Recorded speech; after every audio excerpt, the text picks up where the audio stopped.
Shri Siddhanta Saraswati Vijayate Gauriya Goshtipati Bande Guru Pada Dandam Bhakta Binda Samanitam Sri Chaitanya Prabhum Bande Nityananda Sahoditam Sri Nandanandanang Bande Radhika Charanodayam Gopijano Samayuktam Bindavanam Manoharam Vancha Kalpataruvasya Kipasindhu Bhavasya Patitanang Pavunebhyo Vaishnavebhyo Namo Namaha Mukhaṁ Karoti Vācālaṁ Pangung Langhetagirim Yat Kipatamahang Vande Paramanandamādhavam Vrindavam Tulsidev Vai Piya Vai Kesavasya Shna Bhakti Pade Devi Sattvatvai Namo Namaha Narayana Namaskritta Naram Chaiva Narottamam Deving Saraswating Vyasam Tato Jayo Mudire Sankirtane Krishna Kathopadeshe Gauriya Patrasya Prakasanecha Sadhanurakta Guru Bhakti Yukta Bhakti Pramodaksha Jagodvarana Deyam Sada Paribhavagna Bhavishtadoham Tethas Padam Siva Virenchanutam Saranyam Vetatiham Panotopal Bhavadiputam Bande Mahapurusate Charunarvindam Yat Pada Pallava Nakachanda Manichataya Vispurjita Kimapi Gavavadu Shivadarshi Purnanuragara Sasagara Saramurti Saradhikamai Kada Pam Karas Sri Krishna Chaitanya Prabhu Nityananda Shri Advaita Gadadhara Sivasadi Gaura Bhakta Binda Sri Krishna Chaitanya Prabhu Nityananda Shri Advaita Gadadhara Sivasadi Gaura Bhakta Binda Hare Krishna Krishna Krishna Hare Hare Hare Ram Ram Ram Hare Ajanulambita Bhujau Kanaka Bodhato Sankirtanaika Pitaro Kamala Yataksho Vishambaro Dijavaro Jugadharma Palo Bande Jagat Priyakaro Karuna Bhutaro Hare Krishna Krishna Krishna Hare Hare Hare Ram Ram Ram Hare Namami Gange Tava Padu Pankajam Sura Surair Bandito Dibharupam Bhuktin Chamuktin Chadada Sinitam Bhavanurupe Nasada Naranam Ganga Tarangaramaniya Jata Kalapam Gauri Nirantara Vibhushi Tobam Bhagam Narayano Priyamanangomada Paharam Varanasi Purapati Bhajavi Shanatham Vagisajusva Vadane Lakshmir Jasya Chavakshasi Jasyaste Hide Sambhit Tvam Nishingamaham Bhaje Hare Krishna Krishna Krishna Hare Hare Hare Ram, Hare Ram, Ram Ram, Hare. Gaurangaika gatir vajasritamati sidhauradamo sthiti Sasasvaika vitir kusanga virati Dusto vetha niskiti Sirupaika rati sanatananati Sijivate yosthiti Shri Siddhanta Saraswati vijayate Gauri Yogostipati Shri Siddhanta Saraswati vijayate Gauri Yogostipati. Gauri Yogostipati, Srila Bhakti Siddhanta Saraswati Goswami Prabhupada, Paramahamsa জগৎগুরু জানিয়েছেন, শ্রীলা সচ্চিদানন্দ ভক্তিবিনোদ ঠাকুরের উপদেশ মতো আমি যখন প্রথমবারের জন্য আমার গুরুপাদ পদ্ম পরমহংস শ্রেষ্ঠ শ্রী গৌরকিশোর দাস বাবাজি মহারাজের দর্শন করতে গিয়েছিলাম, সেখানে বড় অদ্ভুত ঘটনা। শ্রীল বাবাজি মহারাজের প্রথম যখন দর্শন করতে গেলাম, তিনি প্রথম দর্শনের সঙ্গেই আমাকে বুঝিয়ে দিলেন যে তোমার যত বিদ্যাবত্তা আছে, তোমার যত উঁচু বংশের মর্যাদা আছে, তোমার যত শারীরিক সৌন্দর্য সামর্থ্য আছে, সেগুলোর একটা কানাকড়ি কোনো মূল্য নাই, এগুলো ফেলে দাও, এগুলোর কোনো মূল্য নাই। শ্রীল গৌরী গোষ্ঠীপতি ভক্তি সিদ্ধান্ত সরস্বতী গোস্বামী প্রভুপাদ পরমহংস জগৎগুরু জানিয়েছেন, যখন আমি প্রথমবারের মতো শ্রীলা সচ্চিদানন্দ ভক্তিবিনোদ ঠাকুরের উপদেশ মতো আমি এই পরমহংস মহান পুরুষের চরণ দর্শন করতে গেলাম, চরণ দর্শন করার সঙ্গে সঙ্গে বড় আশ্চর্য, তার চরণের নখরাবিন্দ থেকে, তার চরণের নখরাবিন্দ থেকে যে জ্যোতি বেরোচ্ছে, সেই জ্যোতিতে আমার চোখ ঝলসে গেল। আমি প্রথমে গুরুচরণকে দেখতে পেলাম না, তার চরণের নখরাবিন্দ থেকে যে জ্যোতি উদ্গত হলো আমার চোখকে ঝলসে দিল। আমি মনে করেছিলাম আমি গুরুচরণকে দেখে নেব, কিন্তু তা হলো না, আমি দেখতে পেলাম না। পরে তিনি করুণা করে আমাকে বুঝিয়ে দিলেন, তোমার যত বিদ্যাবত্ত আছে, তোমার যত বংশের মর্যাদা আছে, তোমার যত শারীরিক সৌন্দর্য সমস্ত কিছু আছে, তোমার যত কিছু ক্ষমতা আছে, যা কিছু নিয়ে তুমি আমার কাছে এসছো, এগুলোর এক বিন্দু বিসর্গ, এগুলো কোনো মূল্য নাই, এগুলোকে ফেলে দিতে পারো, জঞ্জাল এগুলো।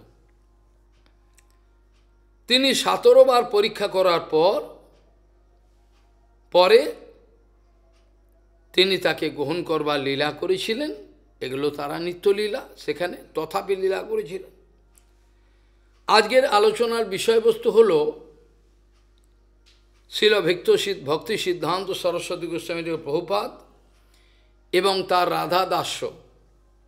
প্রত্যেকটা ক্রিয়ার মধ্যে, প্রভুপাদের প্রত্যেকটা ক্রিয়ার মধ্যে তার কথা বলা, তার চলা, তার তাকানো, কোনো কিছু লেখা, কোনো কিছু হরিকথা, কোনো কিছু লোকের সঙ্গে আলোচনা যেগুলো করেন, লোক ব্যবহার করেন, তার সমস্ত কিছুর মধ্যে এক গম্ভীর রহস্য লুকিয়ে রয়েছে, সেটা বাইরের লোক বুঝতে পারেন না, তাকে ভুল বোঝেন।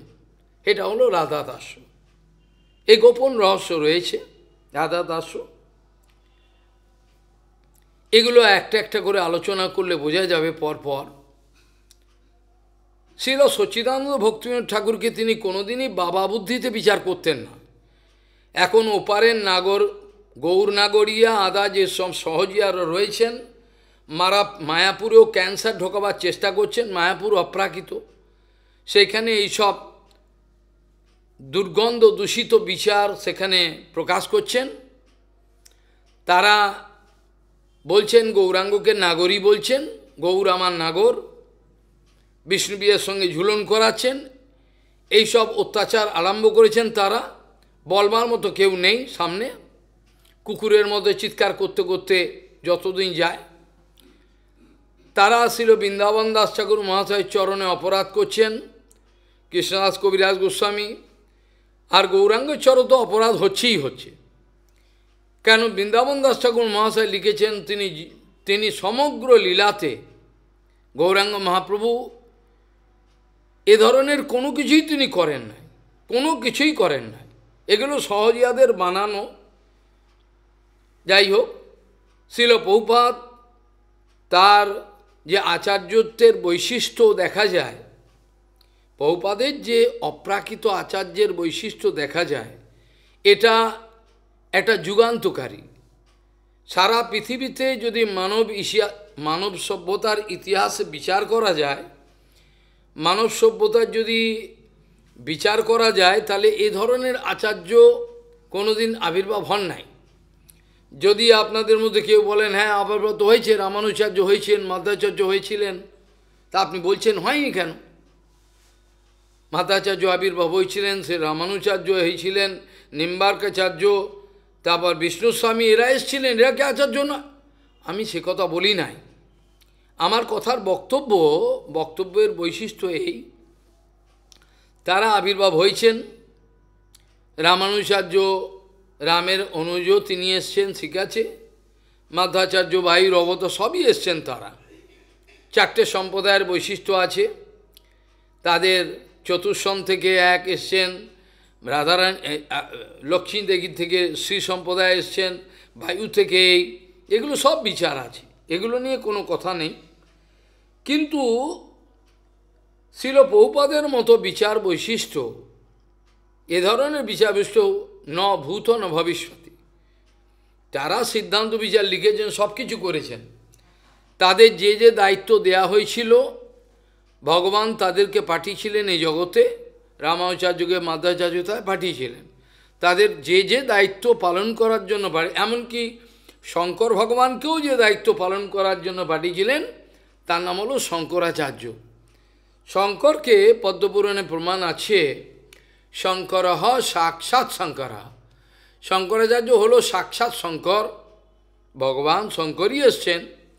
তাকে ভগবান কিছু গোপন সেবা দিয়েছিলেন, যে তোমাকে যেতে হবে জগতে, গিয়ে যেসব অসুর রাক্ষসগুলো আছে তাদের এই যে বিচারগুলো, তারা যেন ভক্তি না পায়, আমার ইচ্ছা নাই তারা ভক্তি পায়। ভক্তি রাজ্যে ঢুকে পড়লে তাদের অসুবিধা আছে, সেই জন্য তাদেরকে তুমি এমন একটা সুন্দর একটা দার্শনিক বিচার তৈরি করো, এটা হচ্ছে শারীরক ভাষ্য। সেই শারীরক ভাষ্যের দ্বারা তুমি এগুলোকে আমার থেকে বিমুখ করে দাও, ওরা যেন শুয়ে যায়, আমার ভক্তি যেন বুঝতে না পারে। কারণ ভগবান শ্রীকৃষ্ণ উপযুক্ত জায়গা ছাড়া ভক্তি দিতে চান না। যদিও গৌরাবতারে আলাদা ব্যাপার, কৃষ্ণের কথা বলছি, তিনি উপযুক্ত জায়গা ছাড়া কোনো জায়গায় ভক্তি দিতে চান না। সেটা নারদজি মহারাজ যুধিষ্ঠির মহারাজকে বলেছিলেন যে রাজন, ভগবান দদাতে মুক্তিম স্মরণ ভক্তি যোগম। ভগবান মুক্তি পর্যন্ত দিয়ে দেন, মুক্তি চাই নিয়ে যা, আর কি চাই, সেবা করেছিলে আমার, তাহলে পেমেন্ট নিয়ে যা, সব পেমেন্ট নিয়ে যা। কি কি সেবা করেছিলে, আচ্ছা আচ্ছা, কত ভ্যালু হলো, কত টাকা, নিয়ে যা। ভগবানের এই হিসাব, এটা গীতাতে ভগবান বলছেন, যেই যথামাম প্রপদ্যন্তে তাং তথৈব ভজাম্য। ভগবান টাকা পয়সা কামিনী কাঞ্চন হয়ে গেছে, ব্যবসা। কিন্তু যে বিচারটা ব্রজবাসীদের, সেটা তো ভগবান শ্রীকৃষ্ণের ক্ষমতাও নেই, এগুলো তিনি তার একটা প্রতিদান দেবেন। এই জন্য তিনি নিজেই স্বীকার করেছেন, ন পারে অহম নিরবদ্ধ সংযুজম সাধুকৃতম বিবুধায়ুষাবিহ। আমি যদি ব্রহ্মার মতো আয়ু লাভ করি, তোমাদের ঋণ আমি শোধ করতে পারবো না। তাহলে কি হবে? বলে তোমরা তোমাদের যে মহানুভবতা আছে তার দ্বারাই তোমরা সন্তুষ্ট হও। You get satisfied by your highness. তোমার যে হাইনেস মহানুভবতা আছে, এর দ্বারাই তোমরা, আমার কিছু দেওয়ার নেই, তো আমি কী দেবো তোমাদেরকে? কিছু দিতে যাও মানে অপমান করা, তোমাদের কিছু তো দেওয়া যাবে না, তোমাদের ঋণ আমি শোধ করতে পারবো না। সকালেও আলোচনা করছিলাম এখানে বাংলা কথায়, ভগবান গৌরাঙ্গ প্রভুপাদকে পূজা করেন। ওরা কী কথা বলছেন? হ্যাঁ ঠিকই বলেছি, গৌরাঙ্গ হরিদাস ঠাকুরকে পূজা করেন, কোলে নিয়ে নাচেন, ছিল গৌর কিশোর দাস বাবাজি মহারাজকে কোলে নিয়ে নাচেন আমাদের গৌরাঙ্গ। এই হচ্ছে গৌরাঙ্গ। ভগবান শ্রীকৃষ্ণের অবতারে যুধিষ্ঠির মহারাজকে বলছেন, নারদজি দেখুন রাজন, ভগবান মুক্তি পর্যন্ত দিয়ে দেয়, আর যা চাই নিয়ে যায়, কিন্তু ভক্তি দিতে চান না। কেন? ভক্তি কেন দিতে চান না? তার কারণ হচ্ছে, ভক্তি দিলে ভগবানকে আনুগত্য করতে হবে, ভক্তের আনুগত্য। ভক্ত যেমন ভগবানের আনুগত্য করে সেবা করে, কিন্তু এরা কেউ জানে না ভগবানও ভক্তের সেবা করে, ভগবান ভক্তি করে। আমাদের যেমন ভগবানের জন্য ভক্তি হওয়া দরকার, যদি থেকে থাকে, আমি তো মনে করি নাই। আমাদের যেমন ভগবানের জন্য ভক্তি থাকে বা থাকতে হয়, ভগবান হচ্ছে ভক্ত ভক্তিমান। ভগবান ভক্তকে ভালোবাসেন, ভক্তের সেবা করেন। এটা নিজেও স্বীকার করেছেন দশম স্কন্ধে। ভগবান বলছেন যে আমি যে ভক্তের পেছনে পেছনে থাকি, আমাদের উদ্ধবজি মহারাজ বলছে, আপনি ভক্তের পেছনে থাকেন কেন? বলে, পেছনে এই কারণে থাকি, ভক্ত যখন চলে যায়, চলতে থাকে, তার পায়ের আলোড়নে যত ধূলিকণা ওঠে, আমি পেছনে থাকলে আমার মাথায় আসে, এই জন্য আমি থাকি। আমি ভক্তের চরণধূলিগুলো আমার মাথায় এবং গায়ে, কেন আমার এক এক রোমকূপে অনন্ত ব্রহ্মাণ্ড বিরাজমান, আমার শরীরেই সব কিছু, খালি তোমরা বুঝতে পারো না। এই জন্য বলছেন, অনন্ত ব্রহ্মাণ্ড আমার মধ্যে বিরাজমান, ভক্তের চরণ রেণু আমি এগুলো গায়ে মাখি, আমি গায়ে নিই, এগুলো নিয়ে এই কারণে আমি যেন পবিত্র হতে পারি। এই কথা হরিদাসকেও বলেছেন, সনাতনকেও বলেছেন, হরিদাস তোমার স্পর্শী পবিত্র হইতে, তোমার পবিত্র ধর্ম নেই তো আমাদের। এগুলোই, এটাকে বলে ভগবান, যার জন্য ভগবানের কথা শুনলে বুকটা ফেটে যাওয়া উচিত হয় না। আমরা পাষণ্ড বলে, যে ভগবান ভক্তের জন্য সব কিছু করতে পারেন। যে গৌরাঙ্গ বিপ্রের পাদোদক, পা ধোয়া জলটা পান করলেন বিপ্রের, সুতরাং বিপ্রের পা ধুয়ে মাথায় নিচ্ছেন, সবাইকে দিচ্ছেন। এই জন্য ভগবানের ভজন এমনিতেই করতে ইচ্ছে করে, এমনিতেই করতে ভালো লাগে। কেন লাগে? ভগবানই তো এরকম, এত মিষ্টি, এত ভালো। শ্রীল প্রভুপাদের বিচার যত কিছু আছে, প্রভুপাদ তার সমগ্র জীবনে রামানুজাচার্যকে সম্মান দিয়েছেন, অনেক তার মহিমা কীর্তন করেছেন। শ্রীল আমাদের মাধ্বাচার্যের অনেক কথা প্রশংসা করেছেন, তা কল্পনা করা যায়। শঙ্করাচার্যের ব্যাপারে তিনি ওরকম ধরনের করেননি অতটা। তিনি বলেছেন শঙ্কর ভগবান আদেশে এসছেন, তিনি এসে এগুলো প্রচার করেছেন যাতে শুদ্ধ ভক্তি না পায়। সেই জন্য নারদজি মহারাজ বলছেন, ভগবান যদি কাউকে শুদ্ধ ভক্তি দিয়ে দেয়, তাহলে তার গোলামি করতে হবে। এই জন্য তিনি হাত ছাড়িয়ে পালাবার চেষ্টা করেন, তাহলে আমার যেন তার। কিন্তু যখন দেখেন একেবারে গতি নেই, সে কিছুই ছাড়বে না, তখন ভগবান তার অনুগত হতে পারে। যা ভক্ত যা চায়, অহম ভক্ত পরাধীন হি অস্বতন্ত্রীব দ্বিজ, এই কথাগুলো আমরা জানি। শ্রীল প্রভুপাদের সমগ্র জীবনে যে আচার্যত্ব, এটা স্বপ্নে ভাবা যায় না। প্রভুপাদের জীবনে যে আচার্যত্ব দেখা গেছে, এটা রামানুজাচার্য, মাধ্বাচার্য এদের জীবনে এরকম কেন? রামানুজাচার্য, মাধ্বাচার্য সবাই বিচার করেছেন। আমাদের জীব গোস্বামী বা এত গম্ভীর বিচার দিয়েছেন সন্দর্ভেতে, সমস্ত গম্ভীর, যেসব বিচার মানুষ স্বপ্নে ভাবতে পারবে না। কিন্তু তারপর তাদের কৃপা নিয়ে যখন প্রভুপাদ স্বয়ং এলেন, তা তো নিত্য জগতের সবাই, তখন যে বিচারগুলো আমাদের দিলেন, সে বিচারগুলো আমরা সচরাচর কোনো শাস্ত্রেও বুঝতে পারি না। শাস্ত্রে এরকম ওপেনলি লেখা নেই।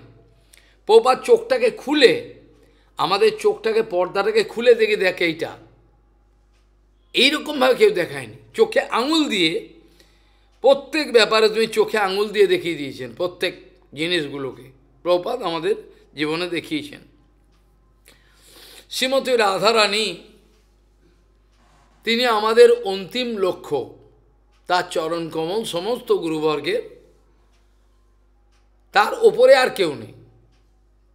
এমনকি ভগবান শ্রীকৃষ্ণ বলেন যে তোমার চরণ কমল আমার মাথায় দাও, গীত গোবিন্দ বলছেন। জয়দেব গোস্বামী লজ্জা করছিলেন, এটা লিখবো কেন, আমার মনে হয় এইসব জঘন্য কথা এলো। পরে ভগবান, না জঘন্য নয়, আমি পাঠিয়েছি তোমার পেছন, এটি ঠিক। সরগরল মণ্ডলম মম শিরসে মণ্ডলম দেহি পদ পল্লব মুদারুম, তোমার চরণ তো আমার মাথায় দাও। এটা হচ্ছে ভগবানের পরিচয়। আর আমাদের পরিচয় কি? এটা হলো ভগবানের পরিচয়। পৌপদের পরিচয় পেতে গেলে কত জন্ম আমাদের কাটবে তা জানি না। আমরা গুরুপাদ পদ্মকেই দেখতে পাই না চোখেতে। সমস্ত বিচারগুলো পৌপাদ যেগুলো দেখিয়েছেন, সমস্ত রাধারানীর বিচার এক এক করে বুঝতে পারবেন। বঞ্চনাময় লীলা, শ্রীমতী রাধারানীকে সবসময় অত্যাচার করত কারা? জটিলা কুটিলা সবসময় অত্যাচার করত, কোনো মতে ছাড়বে না।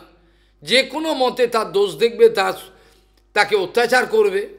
কিন্তু তার মধ্যেও শ্রীমতী রাধারানী যে কোনোভাবে চালাকি করে ভগবানের সেবা অনর্গল করে যেতেন। এগুলোর মধ্যে অত্যন্ত রহস্য রয়েছে। চিরকাল অত্যাচার করতেন শ্রীমতী রাধারানী, করতে দেবে না, কোথায় যাচ্ছে সবসময় সন্দেহ।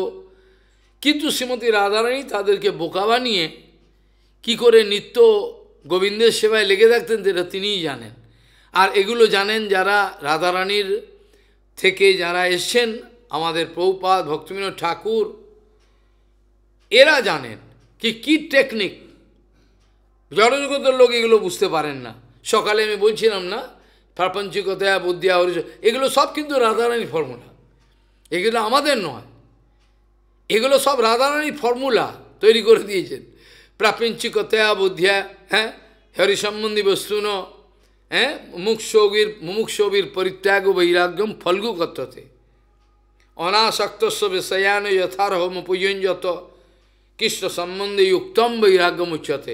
এগুলো সব রাধারানীর ফর্মুলা, এগুলো আমাদের কিছু না। খালি রূপগোস্বামীপদ রাধারানীর নিজজন যেমন প্রেরণা দিয়েছেন, তিনি লিখেছেন সব রাধারানীর কথা। এগুলো কিভাবে লোককে বোকা বানিয়ে কৃষ্ণ সেবা করতে হবে। লোক তো করবে না, জগতের লোক হরিসেবা হরিভজন করবে না, তারা করতে চায় না। সমগ্র জীবনে প্রভুপাদ এগুলো দেখিয়েছেন। বড় আশ্চর্য, তিনি যখন প্রচার করতেন, তিনি বলতেন গৌরাঙ্গের কথা, গৌরবাণী প্রচার করতে গিয়ে আমাকে যে কোনো অবস্থায় নেবে আসতে হয়, আমি রাজি আছি। গৌরবাণী প্রচার করতে গিয়ে, লোককে উদ্ধার করতে গিয়ে আমাকে যে অবস্থায় নেবে আসতে হয় তাতে আমি রাজি আছি, আমি পিছপা হব না। হয়তো এত লোকে নিন্দা করতে পারে না, করবে, আমাকেও করছে নিন্দা। এই জন্য প্রভুপাদের এরকম ধরনের সিদ্ধান্ত বিজয় ছিল। তিনি বলতেন কৃষ্ণ সেবার এক অলৌকিক বিষয়, কৃষ্ণ সেবা এক এতই অলৌকিক বিষয়, কৃষ্ণ সেবার মধ্যে এক অলৌকিক জাদু আছে, কৃষ্ণ সেবার মধ্যে অপূর্ব চমৎকারিতা আছে, এত আকর্ষণ আছে, এত জাদু আছে, যে কৃষ্ণ সেবা করতে গিয়ে আমি যদি সমাজের যত নিয়ম নীতি আছে, আদর্শ আছে, যত নৈতিকতা আছে, এগুলোকে উপেক্ষা করে আমি যদি এই কৃষ্ণ ভজনে ঝাঁপিয়ে পড়ি, তাহলে হয়তো জগতের লোক আমাকে নিন্দা করবে। যে অলৌকিক শক্তি কৃষ্ণ সেবায় আছে, অলৌকিক এক অনাবিল আনন্দ কৃষ্ণ সেবার মধ্যে আছে, যে আনন্দ, যে জাদুর পেছনে, এইগুলোর পেছনে আমাদের যে সকল রকমের নৈতিকতা, সততা, আদর্শ যা কিছু আছে, এগুলো বাণের জলে ভেসে যায়, এতই তুচ্ছ। জড়জগতের আদর্শরাও তুচ্ছ। হয়তো সমাজের লোক সম্মান করে আদর্শ আছে, কিন্তু জড়জগতের আদর্শের এক কানাকড়ি মূল্য নাই হরিভজন ছাড়া। জগতের যত আদর্শ আছে, যত নৈতিকতা আছে, যত সততা আছে, যত বিদ্যা আছে, যত ধন দৌলত আছে, সমস্ত কিছুর এক কানাকড়ি মূল্য নাই, যেগুলো যদি আমাদের হরিভজনের অনুকূলে না ব্যবহার করা হলো, সেগুলোর কোনো এক পয়সা মূল্য নাই। সেই জন্য প্রভুপাদ বলছেন কৃষ্ণ সেবা এক অলৌকিক আশ্চর্য এক মহিমা আছে, যার সম্মুখে জগতের যত আদর্শ, নৈতিকতা, সততা, নিয়মানুবর্তিতা সবগুলো বানের জলে ভেসে যায়। আমি যদি এইগুলোকে উপেক্ষা করে সমাজের নিয়ম নীতি এগুলোকে উপেক্ষা করে আমি যদি প্রেমেতে কৃষ্ণ সেবায় ঝাঁপিয়ে পড়ি, কৃষ্ণ সেবাই যদি আমার কাছে সর্বশ্রেষ্ঠ আদর্শ হয়ে থাকে, তাহলে সমাজের লোকের কাছে আমার নিন্দা পাত্র হতে হবে। তারা বলবেন এনার কোনো চরিত্রে কী করছেন, এগুলো তো আদর্শ ঠিক নেই, এগুলো তো নিন্দা করবেন। প্রভুপাদ বলছেন সমাজের লোক যে নিন্দা করবেন আমাকে, এগুলো আমি হাসি মুখে সেই নিন্দাগুলো বরণ করে নেব কৃষ্ণ সেবার জন্য। তারা আমাকে আক্রমণ করুক, তারা আমাকে নিন্দা করুক, তারা আমাকে যা খুশি তাই করুক, কিন্তু আমি কৃষ্ণ সেবার জন্য এগুলো করেছি। আমি নিজের কোনো কিছুর জন্য এগুলো করি নাই। তিনি শেষ সময়েতে বলতেন চলে যাওয়ার আগে যে আমি আপনাদেরকে অনেক উদ্বেগ দিয়েছি, অনেক কষ্ট দিয়েছি, কিন্তু বিশ্বাস করুন আপনাদেরকে অকৈতব্যভাবে হরিভজনে নিয়োজিত জন্য কপটতা ত্যাগ করে, আপনাদের কপটতা ত্যাগ করিয়ে অকৈতব্যভাবে ভগবানের সেবায় আপনাদেরকে নিয়োজিত রাখবার জন্য আমি এই কঠিন কথাগুলো বলেছিলাম। এর মধ্যে আমার কোনো শত্রুতা ছিল না, আপনাদের সঙ্গে কোনো দুশ্মনী ছিল না, আমার কোনো হিংসা ছিল না, বিদ্বেষ ছিল না, যার জন্য প্রভুপাদ আমাদেরকে যে দ্ব্যর্থহীন ভাষায় বলেছিলেন আপনারা চৈতন্য চরিতামৃতের কায় মনোবাক্যে কারে উদ্বেগ না দিবে, এই কথার অবৈধ সুযোগ নিয়ে আপনারা যেন এই পতিত জনের, জগতের যত জন আছে তাদের কাছে যেন পরম সত্য কথা বলা বন্ধ করবেন না। প্রভুপাদ বলছেন শ্রী চৈতন্য চরিতামৃতের এই যে কায় মনোবাক্যে কারে উদ্বেগ না দিবে, এই কথার অবৈধ সুযোগ নিয়ে আপনারা যেন পরম সত্য কথা বলবা বন্ধ করবেন না। ভগবানের অক্ষয়দেবে সত্য কথা বলুন, কায় মনোবাক্যে কারে উদ্বেগ না দিবে। কিন্তু প্রভুপাদ বলছে আমি তো উদ্বেগ দিয়েছি, আমি তো নিজের জন্যই দিইনি, ওদেরকে বাঁচাবার জন্য। ওই জন্য হয়তো চৈতন্য চরিত্র লেখা আছে, এটা ঠিকই, কায় মনোবাক্যে কারে উদ্বেগ দেওয়া উচিত নয়। সেটা কী জন্য? নিজের স্বার্থের জন্য। কিন্তু আমি যদি তীব্র ভাষায় বলতে হয় কোনো কিছু, সেখানে প্রভুপাদ বলছেন আপনারা এই কথার অবৈধ সুযোগ নিয়ে যেন আপনারা অকৈতব্য সত্য কথা বলা বন্ধ করবেন না। কারণ জগতের কাছে আপনি প্রিয় হতে পারবেন না, জগতের কাছে এই অকৈতব্য সত্য কথা বললে আপনি তাদের কাছে প্রিয় হতে পারবেন না, আপনাকে প্রণামী দেবে না, কিছুই দেবে না, রেগে যাবে। তথাপি আপনাদের বলতে হবে, কারণ এইটি আমাদের দায়িত্ব। কেউ আক্রমণ করতে এলে তার আপনার ভয়ের কোনো কারণ নেই। যে পরম সত্য বস্তুর জন্য আমার জীবন উৎসর্গ করা হয়েছে, যে পরম সত্য বস্তুর জন্য আমার জীবনটা উৎসর্গ করা হয়েছে, সেই পরম সত্য বস্তু আমাকে বাঁচাবার জন্য নেমে আসবেন। ওরা হয়তো আমাকে আক্রমণ করতে এগিয়ে আসবে, মারবার জন্য, কিছু চিন্তা করবেন না। যে পরম সত্য বস্তুর জন্য আপনার জীবন উৎসর্গ করেছেন তিনি অবশ্যই নেমে আসবেন আপনাকে বাঁচাবার জন্য, ওদেরকে আটকাবার জন্য। এটা হয়। রামানুজাচার্যকে কতবার মেরে দেওয়ার চেষ্টা করে, বিষ খাইয়ে তাকে চরণামৃতের সঙ্গে প্রসাদের সঙ্গে মারতে পারেনি। মাতাচার্যকে মেরে ফেলবে, কিছু করতে পারেনি। প্রভুপাদকে মেরে ফেলবে, কিছু করতে পারেনি, কিছু করতে পারবে না। কেন? ভগবান বলে একটা বস্তু আছে, এটাই আমাদের বিশ্বাস নেই। আমরা তো হরিভজনে এসছি, কিন্তু আমাদের এইটুকু বিশ্বাসই নেই যে ভগবান বলে একটা বস্তু আছে। তিনি গোপনে আমাদের দেখেন। প্রভুপাদ বলছেন তিনি গোপনে থেকে আমাদের প্রয়াস প্রচেষ্টা, আমাদের ভালোবাসা কতটা আছে ইনি পরীক্ষা করেন, ইনি দেখেন, তিনি লুকিয়ে থাকেন, তিনি সামনে আমাদের আসেন না। কিন্তু এই পরম সত্যবস্তু আছে এটাই আমাদের বিশ্বাস নেই, আর গুরু বৈষ্ণবেও বিশ্বাস নেই পরিপূর্ণ, আছে হয়তো অল্প বিশ্বাস। সেই জন্য প্রভুপাদ বলতেন আমাদের মধ্যে প্রায় সকলেই কম আর বেশি, কম বা বেশি মায়াবাদ বিচারে দুষ্ট হয়ে পড়ে রয়েছি। প্রভুপাদ বলতেন আমাদের মধ্যে প্রায় সকলেই কম বা বেশি মায়াবাদ বিচারে দুষ্ট হয়ে পড়ে রয়েছি। আমাদের কেন? আমরা তো মায়াবাদী ভক্ত, ভক্ত তো বটে, কিন্তু যতটা পরিমাণে গুরু বৈষ্ণব ভগবানের বিশ্বাস হয় ততটা পরিমাণে বৈষ্ণব। যার জন্য ভক্তিবিনোদ ঠাকুর তো বোকা নয়, আমাদের শেখাবার জন্য বলছেন বৈষ্ণবে বিশ্বাস বৃত্তি হোক ক্ষণে ক্ষণে। তার এই কথাটা বলার দরকার ছিল না। বৈষ্ণবে বিশ্বাস বৃদ্ধি হোক ক্ষণে ক্ষণে, এক এক ক্ষণে আমার বিশ্বাস বৃদ্ধি হোক বৈষ্ণব চরণ। তাহলে যেখানে গুরু বৈষ্ণবে বিশ্বাস আছে কিন্তু 100% বিশ্বাস নেই, সেখানে যেখানে যদি 80% বিশ্বাস থাকে 20% মায়াবাদ মেলানো আছে, ভেজাল ভেজাল। যেখানে 90% বিশ্বাস আমার গুরু বৈষ্ণব আছে, কিন্তু বলে দিলাম সাবধান, কিন্তু 10% এখানে লোকানো আছে, আমি ভেজাল আছে। যেখানে 90%-এর উপরে 95-99% আছে, সেখানেও প্রভাব যে 1% ভেজাল আছে। কিন্তু একটু ভেজাল অপ্রাকৃতিক জগতে চলবে না। অপ্রাকৃতিক জগতে বিন্দুমাত্র কোনো ভেজালের গন্ধও চলবে না, ভেজালের গন্ধ চলে না।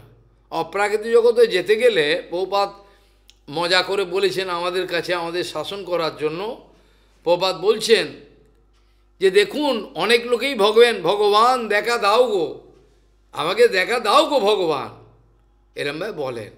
কিন্তু ওরা মনে করে মায়া মিশিয়ে ভগবান তোমাদের কাছে আসবে, কিন্তু মায়া মিশিয়ে তো ভগবান আসেন না। ভগবান আসবেন কিন্তু মায়া মিশিয়ে আসেন না। ভগবান কখনো মায়া মিশিয়ে চলে আসবেন আমার কাছে, হয় না। আজকে সকালেও বলছিলাম, যতক্ষণ পরিপূর্ণরূপে অনর্থ নিবৃত্তি না হবে, আমাদের যে অনর্থ নিবৃত্তি মায়া জয় না হবে, ততক্ষণ পর্যন্ত হরিভজন শুরু হবে না, হরিভজন শুরু হয় না। যতক্ষণ পর্যন্ত আমাদের মায়া জয় না হবে ততক্ষণ পর্যন্ত আমাদের হরিভজনই শুরু হবে না। তাহলে কি হবে? দুঃখ পাওয়ার কোনো কারণ নেই। এটা সাধন ভক্তি শুরু না হলেও, সাধন ভক্তি শুরু না হলেও আমাদের একটা কিছু হবে, আর একে বলে সাধন ক্রিয়া। সাধন ভক্তিটা পরে হয়, যখন থেকে মায়াদেবীর দৃষ্টি আমার থেকে আস্তে আস্তে সরে যাচ্ছে, আর ভগবানের স্বরূপ শক্তি কৃপা আমার কাছে আবির্ভাব হচ্ছে, আস্তে আস্তে আসছে আমার কাছে ভগবান স্বরূপ শক্তি। সেই সময় থেকে আমার ভালো লাগে, হরিকথা শুনতে ভালো লাগে, আনন্দ লাগে, ভক্তদের সঙ্গে ভালো লাগে। তখন জানতে হবে এর মধ্যে স্বরূপ শক্তি কিন্তু আসছে, স্বরূপ শক্তি এর মধ্যে আসছে। যেমন সূর্যের আলোটা প্রথমেই পাও না, পাও কি? প্রথমেই তুমি 3:30 উঠলে, সব কিছু করলে, 4টে আর্নিক করলে, এবার আস্তে আস্তে সূর্যের এবার আস্তে আস্তে লাল হয়ে আসছে পূর্ব দিক, তারপর লাল হতে হতে আরও একটু হলো, তারপর আস্তে আস্তে জ্যোতি দেখা গেল, লাল আভা, অরুণোদয় যেটাকে বলে। তারপর ঠিক সেই উদাহরণটা বিশ্বনাথ চক্রবর্তীবাদ দিয়েছেন। এইভাবে যখন আমার উপর স্বরূপ শক্তি ভক্তিদেবীর কৃপা হবে, অর্থাৎ স্বরূপ শক্তি যখন আস্তে আস্তে আমার কাছে উদিত হচ্ছে ধীরে ধীরে, তখন আমার সমস্ত কিছু পরিবর্তন লাগবে। আর আমার জড় সংসারের কোনো কথা ভালো লাগে না। কোনো জায়গায় যখন যারা শুদ্ধ ভক্তিতে অবস্থিত, তারা একটা সেকেন্ড কোনো জড়জগতের দুর্গন্ধ লোকের সঙ্গে থাকতে পারেন না, থাকতে পারেন না। কিন্তু প্রভুপাদ এইগুলো লীলা করে দেখিয়েছেন। ঠিক যেমনভাবে শ্রীমতী রাধারানী জটিলা কুটিলাকে বোকা বানিয়ে, কেরামভাবে বোকা বানিয়ে, জটিলা কুটিলা এবার বলছে, বউকে বলছেন, বউ এক কাজ করো, আজ সূর্য পূজা করতে যাও। সূর্য পূজার কী মহিমা কি না, সূর্য পূজা করলে টাকা পয়সা বাড়ে। ওর যে ছেলে আয়ন ঘোষ, রাধারানীর বাইরের দৃষ্টিতে স্বামী, কিন্তু স্বামী তো একমাত্র কৃষ্ণ, ও কোনোদিন রাধারানীকে দেখেইনি, স্পর্শ তো দূরের কথা দেখেইনি, ও গোশালায় থাকে, ওখানে আসতো না। যাই হোক, এর মধ্যে অনেক কথা, অনেক পুরাণের কথা আছে, এগুলো আমি তুলব না। ঠিক যেমনভাবে সূর্যকুণ্ড পূজা করবা, সূর্যকুণ্ডে সূর্য পূজা করার জন্য রাধারানীকে রান্না করবার বিভিন্ন মোয়া আদি লাড্ডু আদি বানিয়ে নিয়ে যাও বউ, হ্যাঁ যাবো, হ্যাঁ যাও যাও যাও। কিন্তু ওর নাম করে শ্রীমতী রাধারানী ওদেরকে বোকা বানিয়ে কী করতেন, ওখানে মধুপান সূর্য পূজা খেলা, ওখানে সাক্ষাৎ কৃষ্ণকে ভজন করতেন। ঠিক সেইভাবে প্রভুপাদের এক একটা দিগন্তকারী বিচার, সেগুলো বিচার শুনলে আপনার মাথা খারাপ হয়ে যাবে, কোনো মানে হয় না, বুঝতে পারবেন না, এত আশ্চর্য এগুলো সব। যেখানে সমস্ত জগতের লোক একদিকে থাকবে, প্রভুপাদ এক জায়গায় বলছেন, প্রভুপাদ বলছেন যেখানে জগতের লোক পরম সত্যবস্তুর মূল্যায়ন করবে। পরম সত্য কাকে বলে আমরা জেনে নেব, দাঁড়ান না, পরম সত্যকে কীভাবে জানবে? পরম সত্যবস্তুর মূল্যায়ন করবে। কত লোক ভোট দিচ্ছে, হ্যাঁ, দুনিয়া সব লোক ভোট দিচ্ছে, মশাই কি বলেন আপনি? প্রভুপাদ বলছেন যেখানে সমস্ত জগতের লোক ভোট দিচ্ছে পরম সত্যকে, এইটি পরম সত্য। যেখানে আমার এত জ্ঞান, এই জ্ঞান নিয়ে গুরুকৃপা তো লাভ করিনি, এইটি পরম সত্য, এই আমি পেয়ে গেছি বলছেন, সমস্ত বিচার করে ফেললেন। প্রভুপাদ বলছেন যেখানে সমস্ত জগতের লোক এক সুরেতে বলছেন এইটি পরম সত্য, বিচারে দেখা যাবে এটা সমস্ত মিথ্যা, পরম সত্য লুকিয়ে রয়েছেন যেখানে ওরা হদিশই পায়নি। এগুলো হলো প্রভুপাদের বিচার। এগুলো বিচার শুনলে দিগন্তকারী, পাগল হয়ে যাবে। কিভাবে এই জটিলাগুলিটাকে বোকা বানিয়ে তিনি যখন ওখানে করেছেন, ঠিক প্রভুপাদ এমনভাবে বোকা বানাতেন। গৌড়িয়া মঠের মধ্যে হোমড়া চমড়া বড় চেহারা, বিরাট প্রচার, বিভিন্ন জায়গায় প্রভুপাদ পাঠান, ওরা মনে করে আমরা বড় প্রচারক, গৌড়িয়া মঠের সবচেয়ে বড় সেবক আমরা। প্রভুপাদ চুপচাপ হাসেন, কিচ্ছু বলেন না। প্রভুপাদ বলতেন এগুলোকে শো বটল, শো বটল বুঝো, কলকাতায় বা বিভিন্ন জায়গায় আয়ুর্বেদিক দোকানে বড় বড় নীল লাল সবুজ বোতল সাজিয়ে থাকা, এইতে বোঝা যায় এই ওষুধ আছে, দাক্ষারিস, মৃত সঞ্জীবনী, সব এগুলো বোতলে ফলস বোতল, নীল লাল, ওগুলোর দ্বারা লোক এখানে ওষুধ পাওয়া যায় আয়ুর্বেদিক, এখানে যাই দেখি। প্রভুপাদ বলতেন এগুলো সব শো বটল, এই শো বটলকে রাখা দরকার, শো বটল না রাখলে অসুবিধা আছে। এই শো বটলের দ্বারা যখন লোকগুলো আসবে আমার খোঁজ করবে, তখন আমার কাছে আসবে, তখন আমি তাদের মঙ্গল করব। আর শো বটল থাকাও দরকার, অন্তত শোকেসে শো বটল ঢুকলো তো অন্তত, হ্যাঁ নাও ঢুকলো। প্রভুপাদের বিচারটা দেখুন, দিগন্তকারী বিচার। আমাদের সাগর মহারাজ বলে একজন ছিলেন প্রভুপাদের গণ, তিনি অত্যন্ত সরল বৈষ্ণব, তার এত সুন্দর চরিত্র আদর্শ যাকে দেখলেই আপনার গলে যাবে। কিন্তু হরিকথা তিনি সেরকম বলতেন না, সেরকম বলতেন না, কিন্তু প্রভুপাদ তাকে প্রচারে পাঠাতেন, প্রভুপাদ তাকে প্রচারে পাঠাতেন। প্রভুপাদ প্রচারে পাঠালে মিদনাপুরে এক জায়গায় প্রচারে পাঠিয়েছেন, সমস্ত অন্যান্য যারা বক্তা, তারা ভালো ভালো বক্তা, তারা বক্তৃতা দিচ্ছেন। সাগর মহারাজকে লাস্টে দেওয়া হয়েছে।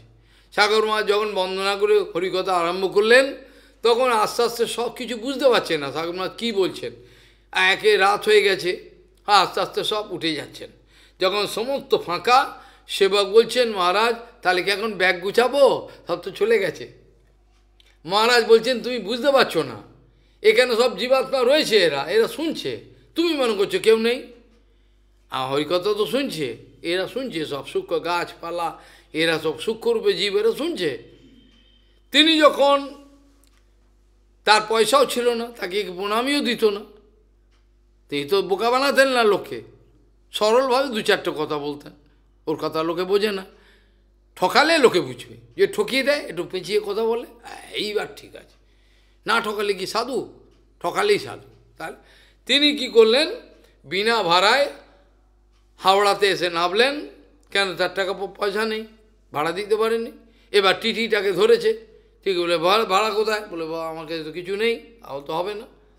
প্রভুপাদের কৃপাতে তিনি ছাড়া পেয়ে গেলেন, প্রভুপাদ সব জানতে পারেন দূর থেকে, প্রভুপাদ বহুত দূর থেকে, এখন যে নিত্যলীলা আছেন প্রভুপাদ সব দেখছেন, যে আমরা কি কি করছি, আমরা কি কি করছি, প্রভুপাদ সব দেখছেন, কার কতটা দৌড় সব প্রভুপাদ দেখছেন ওপর থেকে।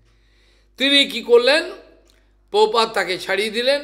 তিনি পার হয়ে যখন কলকাতার মঠে ঢুকলেন, কালীপ্রসাদ চক্রবর্তী স্ট্রিটে, তখন সেবক খবর দিল, এক সেবক প্রভুপাদকে, আমাদের সাগর মহারাজ আসছেন, খবর পেলাম দূরে। প্রভুপাদ বললেন এক কাজ করো, বিগ্রহের যে মালা খোলা আছে সেই মালা নিয়ে কীর্তন করতে করতে খোল বাজিয়ে ওনাকে সম্মান দিয়ে নিয়ে এসো। আশ্চর্য ব্যাপার, যার কথা লোকে বোঝে না, যার কথা লোকে তাকে প্রণামীও দেয় না। প্রভুপাদ কোনোদিন বলেন আপনার কত প্রণামী দিল দেখি দিন, কিছু বলেন নাই। প্রভুপাদ বলছেন ওনাকে বাইরে থেকে কীর্তন করতে করতে নিয়ে আসো, আমি নিচে যাচ্ছি। এবার আপনি কি বুঝবেন মানে? প্রভুপাদ আসার পর বললেন আপনি বাস্তবিক প্রচারক বলছেন, তাহলে প্রভুপাদের বিচার দিগন্তকারী। আপনি বুঝতে পারলেন না কিছু, অনুভব করতে কি কারণে এই কথাটা তিনি বললেন। অথচ বড় বড় প্রচারক যারা যায় তাদের কথাতে প্রভুপাদ সন্তুষ্ট হতেন না। অনেক লিখতে পারে, জগৎকে আলোড়ন সৃষ্টি করে দেবে এরকম লেখা, অবশ্য বাংলাতে, ইংরেজি তিনি লিখতেন না। এইরকম লেখা লিখতেন, এরকম কথা বলতে পারতেন। আমাদের পরমপূজ্য কেশব গোস্বামী বলছেন প্রভুপাদ এমনই একটা বিদ্যালয় খুলেছেন অপ্রাকৃত, যেখানে আমাদের মতো মূর্খ দিব্য জ্ঞান লাভ করার ব্যবস্থা তিনি করেছেন, আমরা পেতে পারি। বলে ভক্তি প্রকাশ অরণ্য মহারাজ, বলে আশ্চর্য, অরণ্য মহারাজ এইভাবে সই করতেন, এইভাবে সইটা অক্ষর চিনতেন না, অক্ষর জানেন না। সে অরণ্য মহারাজকে প্রভুপাদ বিভিন্ন জায়গায় হরিকথাতে পাঠাতেন, বিভিন্ন জায়গায়। একবার চৈতন্য মঠেতে, চৈতন্য মঠ না কোন জায়গায়, যোগপীঠে সমস্ত 7 দিন বা যাবৎ একটা বিরাট সভা হয়েছিল। 7 দিনের মধ্যে বিভিন্ন পণ্ডিত ব্যক্তি, নবদ্বীপের পণ্ডিতরাও আসছেন, আমি তাদেরকে চিনি, তারা আসছেন। এখন তারা চলে গেছেন জগৎ থেকে, তাদেরকেও প্রভুপাদ কেন চালাকি করে তারা যেন গৌরাঙ্গের বাস্তবিক সিদ্ধান্ত যেটা বোঝে, যদি গ্রহণ করতে পারে তার লাভ হবে। এই কারণে তাহলে যখন এই 7 দিন যাবৎ একটার পর একটা বিভিন্ন বিষয়েরও, এক বিষয় নয়, এই অধমের যখন বিভিন্ন জায়গায় আলোচনা হয়, মিদনাপুরে হয়েছে, বিভিন্ন জায়গায় 7 দিন 10 দিন, প্রত্যেকটা দিনের এক একটা করে বিষয় আছে, সেই বিষয়ের উপর আলোচনা হতো। সেই জন্য প্রভুপাদ সেই বিষয়গুলো ঠিক করে দিয়েছিলেন, প্রভুপাদ সেই বিষয় ঠিক করে দিয়েছিলেন, সেই বিষয়ের উপর দিনের পর দিন আলোচনা হচ্ছে। যখন শেষের দিন আসলো তখন প্রভুপাদ অরণ্য মহারাজকে অনুরোধ করলেন, আদেশ তিনি করতেন না, আপনি করলে ভালো হয়, আপনি এই 7 দিনে যা শুনলেন বিভিন্ন বিভিন্ন বক্তার মুখে, আপনি যেগুলো শুনেছেন সেইগুলো থেকে সার গ্রহণ করে, আর সিদ্ধান্তে যদি ওদের কোনো ভুল থেকে থাকে এগুলো তো আপনি জানেন, আপনি এইভাবে শেষের দিনের কথাটা আপনি বলবেন। আশ্চর্য, আশ্চর্য। অরণ্য গোস্বামী মহারাজ সভাতে দাঁড়িয়ে 7 দিনে যা শুনেছেন, এই কোনো মানুষের কর্ম। 7 দিনে শুনে পড়াশোনা জানেন না, 7 দিনে শুনেছেন, যা বলতে আরম্ভ করলেন পণ্ডিতরা একেবারে মাথা ঘাড়ে কীভাবে বলছেন, আশ্চর্য। সারা রাত হরিনাম করতেন, 11টায় উঠে পড়বেন, সারা রাত হরে কৃষ্ণ, বাগানের দিকে থাকতেন, চৈতন্য মঠে যেখানে জঙ্গল, এখানে একটা ভাঙা ঘরে হরে কৃষ্ণ কৃষ্ণ কৃষ্ণ, সারা রাত। কোথায় যাবে ক্ষমতাটা? প্রভুপাদের ক্ষমতা যদি আপনাদের নেয়ার যোগ্যতা থাকে এখনও পাবেন, আমি ব্যাসাসনে বসে প্রতিজ্ঞা করে বলছি, এত বড় বিশ্বাস আমার। যদি এখন আপনারা চান কেউ অন্তর থেকে প্রভুপাদের শক্তি চাই, এখনও দেবেন তিনি, এতটাই করুণাময় প্রভুপাদ, এরা পাবেন। যখন পরম পূজ্য যাযাবর গোস্বামী মহারাজকে প্রভুপাদ একদিন আদেশ করলেন, প্রভুপাদ একদিন সেবকের মাধ্যমে বললেন, এক কাজ করুন, যাযাবর মহারাজকে গিয়ে বলুন কালকে অমুক জায়গায় কলকাতায় গৌরাঙ্গ মহাপ্রভুর অবদান সম্বন্ধে আলোচনা আছে, উনি জানুন আমাদের গৌড়িয়া মঠের পক্ষ থেকে প্রতিনিধি হয়ে যান। শুনে যাযাবর মহারাজ কাঁদতে আরম্ভ করলেন, আমি গিয়ে কি করব, আমি কি বেশি পড়াশোনা জানি, অমুক, কাঁদতে আরম্ভ করলেন, নার্ভাস হয়ে যায়, লীলা করছেন। প্রভুপাদের শেষ সন্ন্যাস, কত বড় ক্ষমতা তার ছিল। প্রভুপাদের কাছে খবর হলো, যাযাবর মহারাজ দুঃখ করে, আমি তো কিছু জানি না, আমি কি বলবো ওখানে গিয়ে, এরকম বলছেন। সেবক এসে প্রভুপাদকে বললেন, প্রভুপাদ বললেন, তা এতে কাঁদবার কি আছে, ওনাকেই যেতে হবে, তা এতে কাঁদবার কি আছে, এতে আফসোস করার কি আছে, ভয় পাওয়ার কি, ওনাকেই যেতে হবে, আমি অন্য কাউকে পাঠাবো না। আশ্চর্য। যাই ওনার ভয় ভয় ভয় ভয় সেই সভাতে গিয়ে বসলেন। সভাতে গৌড়ীয় মঠের প্রতিনিধি সমস্ত ব্যক্তিরা, কত বড় বড় পণ্ডিত, বলাপ সেই জয়দেব গোস্বামী দাঁড়িয়ে বিনম্রভাবে গৌরাঙ্গের যা যা শুনেছেন প্রভুপাদের কাছ থেকে সেগুলো বলতে আরম্ভ করলেন। বলবার পর সমস্ত সাধুরা সাধু সাধু, যেমন ওদের কোর্টে থাকে না, কোর্টে দেখবেন একটা, যখনই কেউ গণ্ডগোল করে অর্ডার অর্ডার অর্ডার অর্ডার বলবে, বলে তো ঠিক সেরকম সবাই মিলে বাজাতে আরম্ভ করলে সাধু সাধু সাধু। এত সুন্দর কথা আমরা শুনি না। কে করালো? কে করালো? প্রভুপাদ করালেন। প্রভুপাদ করালেন। সেই জন্য প্রভুপাদ আমাদের অহংকার ভাঙবার জন্য বলছেন যে গৌড়ীয়গণ আমাদের অহংকার চুরমার করার জন্য এই কথাগুলো মাঝে মাঝে এমন ব্যবহার করতেন যে আমরা যেন বুঝতে পারি, আমাদের জন্য লজ্জা হয়।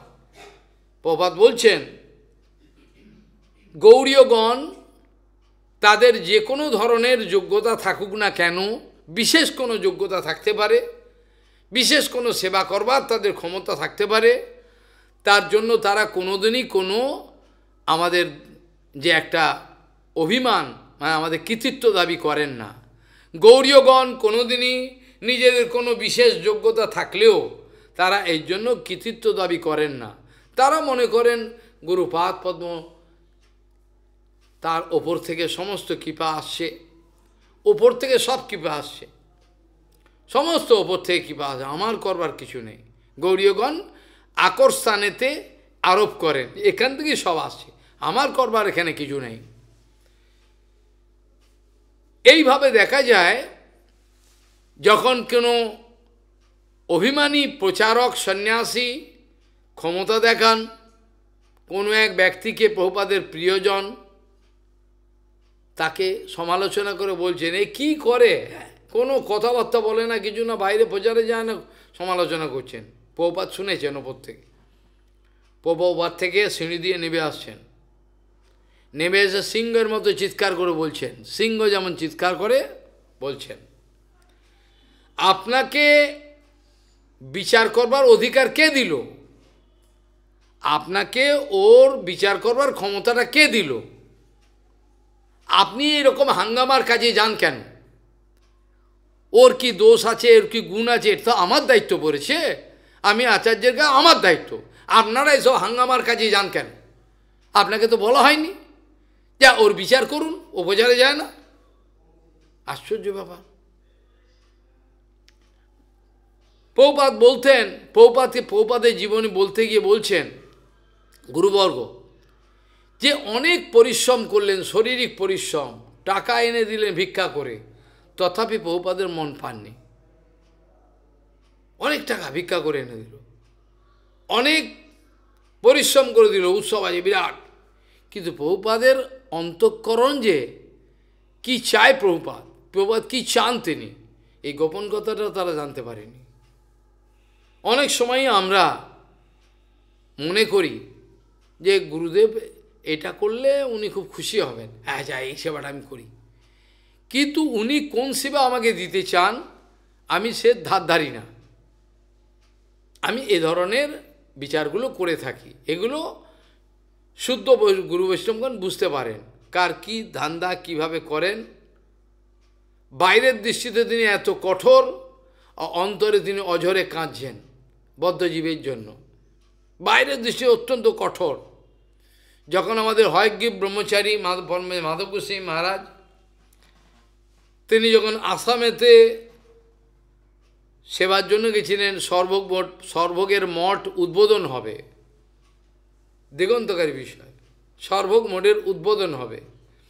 উদ্বোধনে যে ভক্তগণকে দায়িত্ব দেওয়া হয়েছিল তারা বিশেষ কিছু করে নাই, সেই জন্য প্রভুপাদের আমাদের গুরুবর্গ অনেকেই হয়গ্রীব ব্রহ্মচারীকে বলছেন তুমি একটু অনেক বয়স্ক, তারা বলছেন একটু যদি আপনি যদি বলেন প্রভুপাদকে ভালো হয়। আর একটা কথা হলো আমরা 1 লক্ষ নাম করার সময় পাচ্ছি না, কখন করব, সারাদিন তো সেবায় ব্যস্ত, তো একটু হলে আপনারা আপনাকে ভালোবাসে, আপনি একটু গেলে ভালো হয়, আমরা গিয়ে কথা বলতে পারবো না, থতমত খেয়ে যাও। প্রভুপাদ দিকে তাকিয়ে থাকার কোনো প্রভুপাদের চোখের দিকে তাকাবার কোনো ক্ষমতা ছিল না লোকের, এইরকম তার পাওয়ার। কিন্তু ওপারে এই সহজিয়া বদমাইশগুলো বলছেন ভক্তিবিনোদ ঠাকুরের কৃপা প্রভুপাদ পান নাই, ওনার দ্বিতীয় ছেলে পেয়েছিলেন। প্রথম একটা শব্দ দিয়ে আমি তাদের আটকে দেব, যে প্রভুপাদ তার জীবনে কোনোদিন প্রভুপাদকে নিজের বাবা বলে সম্বোধন করেন নাই, কোনোদিন না। অথচ দ্বিতীয় ছেলে তিনি বলছে বাবা, বাবা, বাছা, এইসব তাদের জড়জগতের বিচার। কিন্তু প্রভুপাদ জীবনেও মুখ ফসকে বলেনি এটা ইনি আমার বাবা, বাচ্চা বয়স থেকে প্রভু। আর ভক্তিবিনোদ ঠাকুরও তাকে প্রভু বলতেন, ছেলে বলতেন না। অলৌকিক বিচার, এরা সব নোংরা বিচার করছে, প্রভুপাদের বিরুদ্ধে কথা বলছে। একটা কেউ নেই যে প্রতিবাদ করবে, একটা কোনো লোক নেই, সব লাইন নাড়ছে ঘরে বসে। এই ধরনের অবস্থা। ভক্তিবিনোদ ঠাকুরকে তিনি চিরকালই মনে করতেন প্রভু। রাধারানী, প্রভুপাদ বলছেন, আমি যখনই ভক্তিবিনোদ ঠাকুরের চরণের দিকে তাকাতাম তখনই রাধারানীকে দেখতে পেতাম। প্রভুপাদ বলছেন, যখনই শ্রী সচ্চিদানন্দ ভক্তিবিনোদ ঠাকুরের দিকে তাকাতাম তার চরণের দিকে আমি রাধারানীর সৌন্দর্য দেখতে পেতাম। কত বড় কথা! আর ওই হারামখোর বদমাশগুলো সেগুলো প্রভুপাদকে বলছে ইনি কিছু করেন নাই, আর অনবিষ্ট সেবা করেন নাই। বসে বসে মালার কাছি টেনেছে, যাকে ঠকিয়েছে ভক্তিবিনোদ ঠাকুর, ওরা বলছে উনিই করেছেন। একটা শ্লোক উদ্ধার করেছেন চৈতন্য চরিতামৃত থেকে। আশ্চর্য ব্যাপার। যেমন মায়াবাদীগণ যখন বেদান্ত থেকে, উপনিষদ থেকে কয়েকটা শব্দ তুলেছে, তুলে এবার বলছে এই তো মায়াবাদ, জীব ব্রহ্মৈব না পরহা, এই বলেছে, দেখতে পাচ্ছেন না, এই বলে দিয়েছে জীব ব্রহ্ম। আচ্ছা, কিন্তু এত চালাক, আর পরের শ্লোকগুলো আলোচনা করছে না। ওরা চালাকি করে মায়াবাদ স্থাপন করার জন্য বেদান্ত উপনিষদ কয়েকটা বেঁচেছে। এই শ্লোকটা ঠিক, এইটা ঠিক আছে, এই শ্লোকটা হলে বুঝতে পারবো। এইভাবে তারা বেছে বেছে কিছু শ্লোক নিয়ে মায়াবাদ প্রচার করেছে। ঠিক সেই রকমভাবে এই সহজিয়া হারামখোর বদমাশগুলো এরা কি করেছে, কতগুলো শব্দ চৈতন্য তুলেছে। আমি ভগবানের ইচ্ছায় জবাব দেবো। এরপরে আমি অ্যানাউন্স করে দিয়েছি, যত আচার্য আছে টাকা পয়সা রোজগার করছে সব কটাকে টেনে আনো, দে তারা জবাব দিক। বারবার আমাকে শত্রু বানাবে, আমি জবাব দেবো, আমি জবাব দিয়ে শত্রু হয়ে যাবো, ওরা ভালো থাকবে। এই মহারাজ খুব ভালো, আচার্য কিছু বলে না, বেশি চালাক। আমি এখন অ্যানাউন্স করে দিয়েছি, এরপরে যে গাদা সমস্যা সারা পৃথিবী থেকে ইন্টারনেট সব বাবা সমাধান করো। আমি বলে এবার ওদেরকে বল, ওরা যদি না করে পরে আমি দেখবো, তারপর প্রমাণ পাবি ওরা কারা। অন্তত ওদেরকে বল, ওরা ইন্টারন্যাশনাল প্রচারক, ওদেরকে বল, ওদের ইমেল নে, এর এক একটা সমস্যা সমাধান করতে বল। তারপরে যদি কিছু করার হয় ভগবানের ইচ্ছায়, প্রভুপাদের ইচ্ছায় করবো। আগে ওদের দিবি, আমাকে পাঠাবি না, যা পাঠা। সব শয়তানের দল, সব জোট বেঁধেছে, গিয়ে এইসব বদমাইশি করবে, প্রভুপাদকে একবারে উৎখাত করে দেবে। বড় প্যান্ডেল করেছে মায়াপুরে, উৎখাত করছে প্রভুপাদই বলে না, প্রভুপাদকে উৎখাত করে দেওয়ার সভা করছে। ছাগলগুলো বোঝে না, যেগুলো সব জয়েন করেছে, ভয়ঙ্কর অবস্থা। যাই হোক, এখানে যখন হয়গ্রীব ব্রহ্মচারীকে বলেছেন যে আপনি, হয়গ্রীব ভয়ে গেছেন, গিয়ে প্রভুপাদ বারান্দায় পায়চারি করে মালা করছেন, করছেন, করে হাওয়া দিচ্ছেন। পরে প্রভুপাদ বুঝতে পারলে কিছু বলবে নাকি, হ্যাঁ কিছু বলবো, মানে কি, মানেটা কি বলতে পারছেন না, ততমত করে বলছেন যে আমরা 1 লক্ষ নাম করার সময় পাচ্ছি না, কখন করব প্রভুপাদ, সবসময় তো সেবা। প্রভুপাদ গম্ভীর হয়ে গেলেন, গম্ভীর হয়ে তাকিয়ে বললেন, কেন রাত্রিবেলা আপনারা কি করেন? মানে রাত্রিবেলা নাম করে তবে শোবেন, বুঝে গেল? নাম করে তবে শোবেন, নাম করতেই হবে। কত কঠোর! যখন শ্রীধর গোস্বামী মহারাজকে পাঠালো প্রভুপাদকে বলুন এই সেবা করে, আমাদের মাধব গোস্বামী মহারাজও বলেছিলেন হয়গ্রীব ব্রহ্মচারী, রামানন্দ ব্রহ্মচারী, তাকে বাগবাইয়ারে একবার হয়েছিল, তাকে পাঠিয়ে একটু প্রভুপাদকে বলুন না, আপনাকে খুব ভালোবাসে, গিয়ে বলছে যে অমুকে অমুকে সেবা করছে না প্রভুপাদ, এরকম অবস্থা। ওইটা সর্বজ্ঞ হয়েছিল, মাধব গোস্বামী বলেছেন। পদ এক ধমক দিয়ে বলছেন, সব গুরু সেবাটাই আপনার, কেউ যদি সাহায্য করে তা আপনি কৃতজ্ঞ থাকবেন। আপনি কেন অভিযোগ করতে আসছেন আমাকে অপরের নামে? আপনি কেন অভিযোগ করতে আসছেন উনি করেননি, উনি করেন? আপনি করুন, আপনি করুন, আপনার গুরুদেব তো, আপনি করুন, আপনি করুন এগুলো। 1,00,000 কোনো সহজিয়া নীতি প্রভুপাদ কোনোদিন প্রশ্রয় দেননি, কোনো দিন, সারা জীবনের জন্য। যেখানে সে বালিগায় সম্মেলন বলুন, সে পুরুষোত্তম ধাম নীলাচলে যখন তিনি হরিকথা বলছিলেন, ভক্তিবিনোদ ঠাকুর কিছুদিনের জন্য বললেন আমার একটু কলকাতায় যেতে হবে, প্রভু তুমি একটু আলোচনা করো। ঠিক আছে, ভক্তিবিনোদ ঠাকুর আদর্শ যেসব ব্যক্তিগুলো আসতেন তারা একে একে উঠে চলে যাচ্ছেন, কেউ থাকেন না, প্রভুপাদের কথা কেউ বুঝতে পারেন না, চলে যাচ্ছেন। ভক্তিবিনোদ ঠাকুর যখন 2-4 দিন পরে যখন ফিরে এলেন, দেখলেন শ্রোতার সংখ্যা অত্যন্ত কম। ভক্তিবিনোদ ঠাকুর যে কী ব্যাপার, এত শ্রোতা চলে গেল, কী ব্যাপার, এত লোক আসতো। ভক্তিবিনোদ ঠাকুর বলছেন আজকে তুমি পাঠ করো প্রভু, আমি কাল থেকে করো। আর পেছন থেকে শুনছেন কি বলে। ভক্তিবিনোদ ঠাকুর শুনে তো অবাক। ভক্তিবিনোদ আদর করে বলছেন, প্রভু তুমি এই সব অকৈতব্য সত্য কথা বলো বলে লোকগুলো গ্রহণ করতে পারলো না, তারা তো আমাকে ভুল বুঝে চলে গেল। শুধু চলে গেল না, বিমলা প্রসাদকে মেরে ফেলবো আমরা, যদি রাস্তায় দেখি পিটিয়ে মেরে ফেলবো, প্রভাতকে বলছেন। ভক্তিবিনোদ ঠাকুর অত্যন্ত দুঃখের সঙ্গে বলছেন, হায় হায় রে, তোমাকে মেরে ফেলবে এরা বলছে, সহজিয়া গণ, এরা তো দুষ্ট, এরা তো বুঝতে পারলো না তোমার কতটা করুণা। এক কাজ করো, জপের মালাটা দিলেন, যেটা এত বছর ধরে তুমি জপ কর, এটা নাও, তুমি বৈজপত্তন অর্থাৎ মায়াপুরে যাও, চন্দ্রশেখর আচার্য যেখানে ভবন, ওইখানে গিয়ে জঙ্গলে তুমি থাকো। তিনি জানেন কোন সময় একে প্রকাশ করবেন, ভক্তিবিনোদ ঠাকুর জানেন, ভক্তিবিনোদ ঠাকুর নিজে জানেন। এখন তো আমি পাঠালাম, এই সময় মতো একে প্রকাশ করবো, আমি সবাই জগতের লোক জানতে পারবে। কিন্তু সহজে এখন এটা মানছেন না, সহজে এখন মানছে না, উল্টো কথা বলছে। ভক্তিবিনোদ ঠাকুর যখন লিখলেন, ভক্তিবিনোদ ঠাকুর যখন বলছেন বিনোদেরও সেই সে বৈভব, বিনোদেরও সরস্বতী কৃষ্ণপ্রিয়া, সরস্বতী কৃষ্ণপ্রিয়া, কৃষ্ণ ভক্তি তাহার হিয়া, বিনোদেরও সেই সে বৈভব। সকলে ওই শয়তানগুলো বলছে না না, এনাকে বলেনি, আমাদের গালাগাল দিচ্ছে। একজন মাস্টার শান্তিপুরের, আমি তো রেগে আগুন, গুরু মহারাজ এদের বাড়ি যেতেন পূর্বে, এইরকম কথা বলছে, বলে এগুলো ছাগল, এগুলো জানে না, এই সরস্বতী উনি নয়, মানে ওর তো রাগ রয়েছে না এনার ওপর। আমি তখন বল, তোর মুখদর্শন আর করবো না। আমি ওখান থেকে বেরিয়ে এলাম, এক আধবার কখনো গেছিলাম ওখানে, আমি ওর মুখে এই ভাষাটা শুনে আমি আর ওকে গালাগাল দিলাম না, আমি থুতু ফেলে চলে এলাম, আর তোর মুখদর্শন কোনো দিন করবো না। হিংসা করে বলছে, বলছে এরা জানে না এই সরস্বতী, মানে না উনি হচ্ছেন অপ্রাকৃত। আরে অপ্রাকৃত সরস্বতী নেইনি, ইনি তো অপ্রাকৃত সরস্বতী। বিষ্ণুপ্রিয়া দেবী শুক্লাপক্ষের পঞ্চমীতে এলেন, আর প্রভুপাদ কৃষ্ণপক্ষের পঞ্চমীতে এলেন আমাদের বোঝাবার জন্য কৃষ্ণপক্ষ কৃষ্ণ সেবার অনেক অনুকূল। কেন? অন্ধকার থাকে, রাধারানীর সেবার সুবিধা হয়। মূর্খ লোকগুলো বুঝতে পারছে না, কত বড় বিচার দেখুন।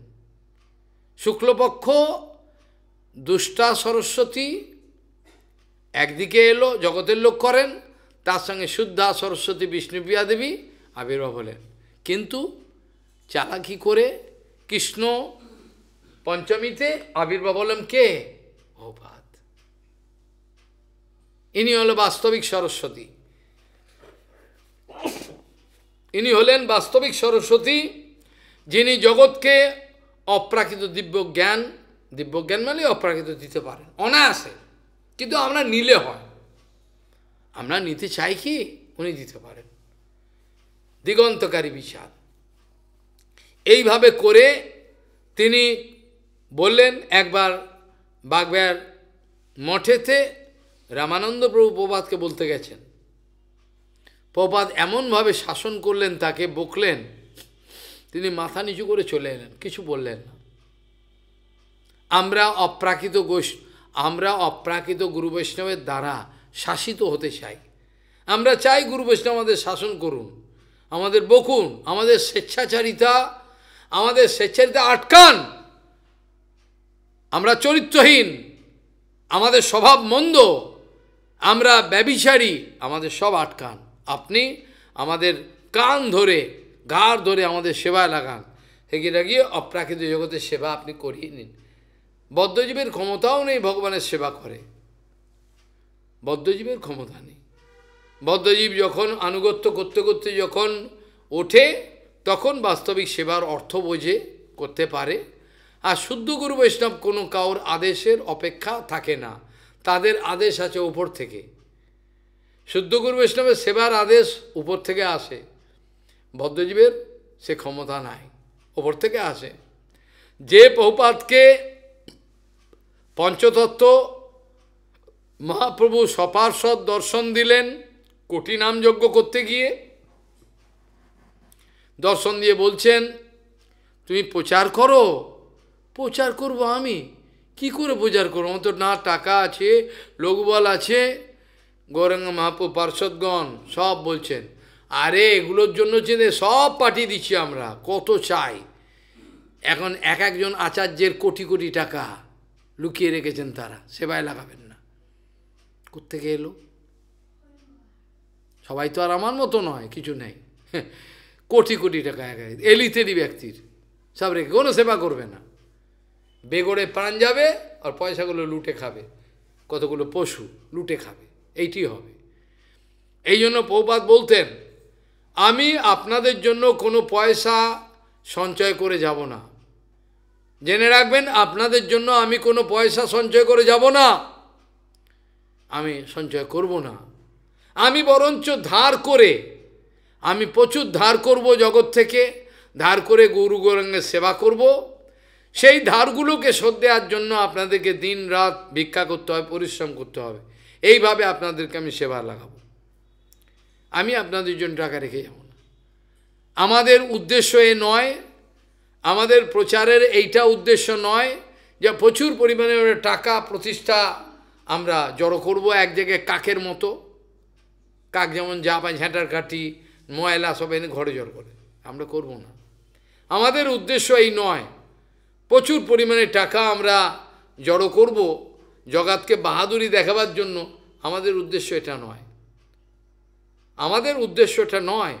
যদি আমরা প্রচুর অর্থ সংগ্রহ করি, জমা রাখি, তাহলে আমাদের অভিমান অবশ্যই আসবে, এবং এমন অভিমান আসবে আমরা শুদ্ধ গুরু বৈষ্ণবকে অপমান করব। এটাই হচ্ছে, দেখা যাচ্ছে শুদ্ধ গুরু অপমান করবো, এই কি অপমান করব আমরা, কেন? টাকা আছে, আর কিছু না, তো টাকা তো আছে, টাকাই সব। বৃত্তমেব কলৌ নিনাম জন্মাচার গুণাদা।